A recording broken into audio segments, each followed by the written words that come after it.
Hi guys, this is SDJRSNF88 speaking with a much overdue workbench update.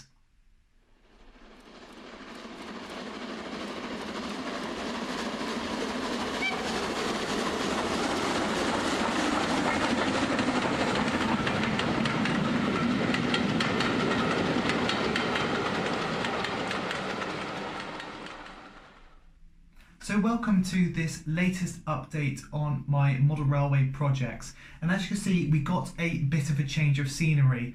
Over the past month or so it's been quite a stressful time for myself with a house move down to Devon.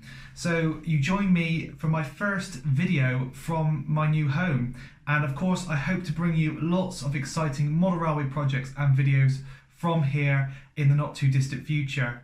But anyway, let's get right into this video where we discuss a number of projects I've been working on over the past couple of months back at home. So I've been working on a number of projects over the past month, mainly locomotive builds, which is something I've really grown to enjoy. It's something I've always wanted to learn, and thanks to lockdown and of course working with Railway Modeler, I've managed to actually get round to learning the skills needed to build locomotives. I know at the moment these are sort of basic kits, 3D printed bodies or ready to run chassis, but it's all about learning the skill sets, and of course hopefully one day I'll be able to sort of tackle a brass kit, which is something again I've always wanted to do. So anyway, I've been working on a number of these kits from various companies such as Hardy's Hobbies, Railway Mania and Narrow Planet. So without further ado, let's take a closer look at some of the locomotives I've been working on. First up, we have this Narrow Planet Bagley loco. I saw this on their display at Worley back last year, and it was something that I thought would fit in really well on Amiens 1918 and of course Argonne Forest. Now this is a 009 kit. It is very, very small. As you will see here, I've got a picture of it being assembled next to a pound coin. It really is tiny, and by far this is probably the tiniest locomotive in my collection, easily.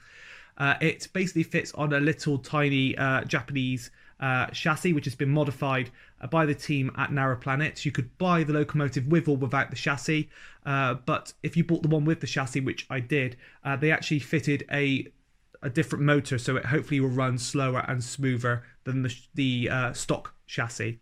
But as you can see, here it is complete, and it really does, look the bee's knees. I'm really pleased with how this one turned out. It is a white metal and etched kit. It is very, very fiddly, bending all the little etched parts to make that a cab, especially the handrails. But the many, many hours of trying to sort of bend it all into shape, it really was worth it. And as you can see here, it's finished in its olive drab livery, and it's got a sort of all the weathering on there as well. And to finish it off, I added a 3D printed sapper from the Model U range, and as you can see, he fits in there really, really well. He's leaning on the edge of the cab and he just looks spot on in there.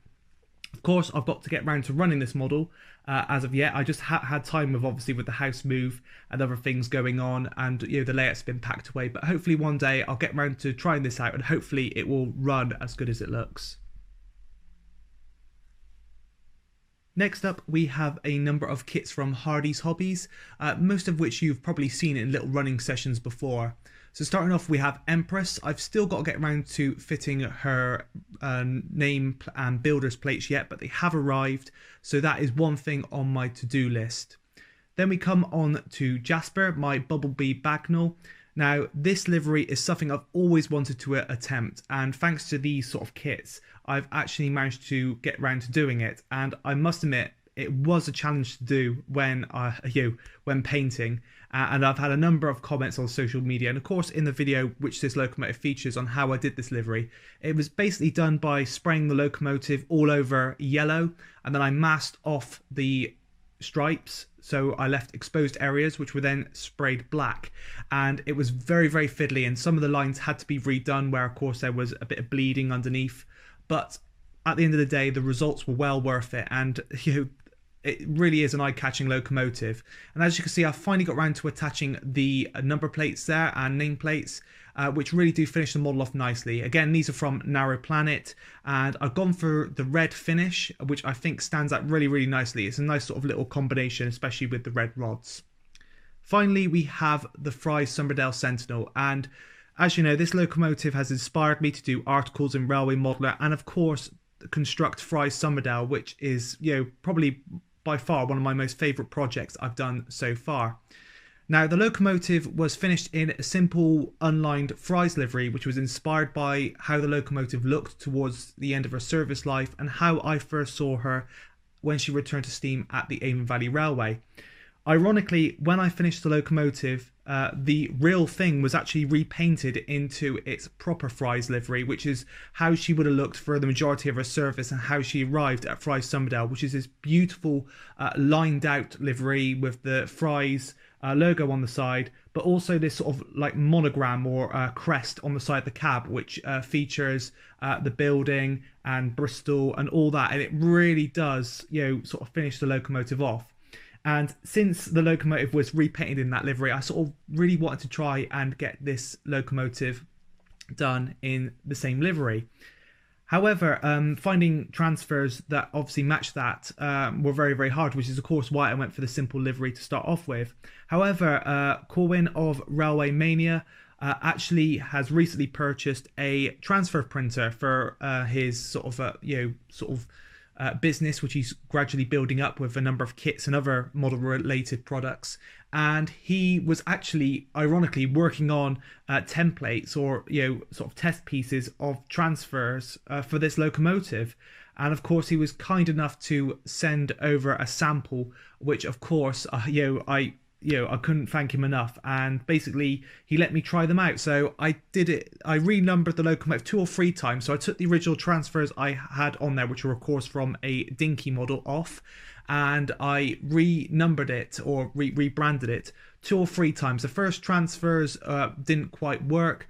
They were slightly the wrong size, but they also silvered, which was not very good because they had to have multiple layers of transfer, so it's a transfer on top of a transfer, and it just didn't look good. So Corwin went back to the drawing board and redrew these transfers, and as you can see, the model looks absolutely gorgeous. I'm really, really pleased with how she's turned out. She's turned out better than I could ever imagine. She's now got the proper Somerdale text on the front and rear rather than the chocolate and cocoa logo that I had on there, and it really does finish the model off nicely. Now, what I plan to do now is to add a little touch of weathering just to the top of the cab and a bit below the running plate, so she looks absolutely spot on how she would have worked while at Fry's Somerdale. I don't want to go too over the top because I do love the gloss finish, and looking at pictures of her in service, she did look very well maintained. It was only sort of a bit of dirt around the wheels, obviously where she was oiled and greased, and of course the soot on the roof. So that is something I hope to achieve in the not too distant future. And of course I hope to have the model running in this livery for a little running session on Fry's Somerdale as well, in the not too distant future as well. But another bonus is, of course, there's going to be a full article on the construction of this locomotive, following on from my previous article on Fry's Somerdale in an upcoming issue of Railway Modeler, which I believe is the December 2020 issue, which will be the next one coming out very soon. So stay tuned for that as well. So as well as working on transfers, Corwin has also been part of a team developing a range of 3D printed locomotive kits under the Railway Mania branding, and their first kit has been released. It is the Avonside B4 060 saddle tank, which fits on a Hornbeat B2 Peggett chassis. Now, the team have done an amazing amount of research regarding this locomotive, and they have designed the kits to feature a number of different components. So they've got different saddles, different cabs, and different running plates to allow for different variants of the class to be made. Now, I've got 2 of these kits. The first one is this one here, which you've been looking at. It is based on the sort of the round saddle tank, and this one is the one that's preserved at the Avon Valley Railway, but she's in this weird sort of primer livery with a red running plate. Now, there is a reason behind this. It's because this is how the locomotive looked when she was stored at Fry's Somerdale, so it has a bit of connection to the layouts as well. Basically, when the Avon Valley Railway was being sort of in talks of being purchased, the group that set up the railway purchased the locomotive but needed somewhere to store it. So the team at Fry's Somerdale kindly took the locomotive in and stored it in their sidings. So this is how she looked while she was waiting to be transported to the Avon Valley Railway. I don't think she ever steamed in this livery on the Fry Somerdale site, but I thought it'd be a nice quirky locomotive to have running on the layout at some point in the not too distant future. Of course, I've yet to run her on the layout, so that is something to look forward to for a future video as well. So I've also been working on a square tank version of the kit, and this is St Dunstan. Now, this locomotive is being built for part of an article for Railway Modeler, basically showing how to apply liveries to a locomotive. And I'm going to town learning many different skills on how to sort of recreate liveries on a model. So this locomotive has had a number of firsts for me. First of all, it's the first time I've actually lined the locomotive out, and as you can see, there's some real intricate lining on here. Again, these transfers were developed by Corwin, and they really do suit the locomotive really well. You can see there's even a fine sort of pinstripe which goes along the running plate, which was a real challenge to add, but it really does finish the model off nicely. The next major thing, which is probably quite one of the most eye-catching things about this livery, is the wash stripes. Now, these are transfers. I didn't paint these, but trying to get the transfers to form around the shape of the smoke box door and the bunker was quite a challenge, but something, again, I've wanted to learn, and I think I managed to pull it off quite well, and it really does sort of bring the loco to life. Of course, I still need to do a few more things before it's ready for the finished article. Of course, I need to add all the finer details yet, such as the safety valves, a bit of pipe work that I plan to add, and of course all the little details, you know, locomotive crew, other bits and pieces, before she is weathered to look like how she looked in the images which I've based her on. So something to look forward to in a future issue of Railway Modeler there as well. But it's not all been locomotive building over the past couple of months. I've also been working on a number of diorama boards. Now, these have helped out with work no end, and of course displaying the finished locomotives that I've been working on, as you've previously seen. So I've developed a photo plank in 00, which you can see here with my weathered Ginty on it, and it's ideal because you can take it outside in the nice sort of sunlight. This was of course a bit earlier on in the summer, so we had lovely warm weather, so it was ideal for photography outside. And as you can see here, with the natural light, it really does bring the models to life. This is the Ginty that I mentioned in the previous workbench video. I'll pop a little link at the top of the screen now, and basically this was one of the ones I was working on weathering, and as you can see, it's finished up here, and you know, just in the natural light, it really does look like the real thing. As well as a 00 photo plank, I've also been working on this N-gauge photo plank. Now, this has been more than handy, as I've been using it as a layout to test run N-gauge review samples for the Railway Modeler magazine as well.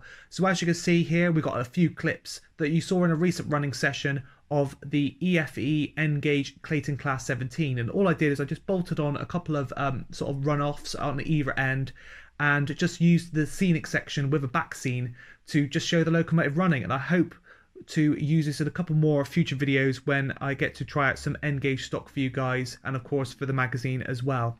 There's also an O-gauge photo plank in development. I still need to get around to doing the static grass on that, but I have been working on a number of O-gauge locomotives, which you can briefly see here. I have got a small collection of rolling stock. I'm not sure what I'm actually going to do with them at the moment, but the idea was to build a little O-gauge micro layout. I picked most of these up at Worley last year because they were, you know, just such a good price. And as you can see, I've weathered up this NCB pannier tank, and yeah, I'm really pleased with the weathering on this one. So I thought it'd be nice to, you know, basically make a nice little photo plank to take some nice pictures of the locomotive while it awaits a layout. But of course, that is all a future project at the moment.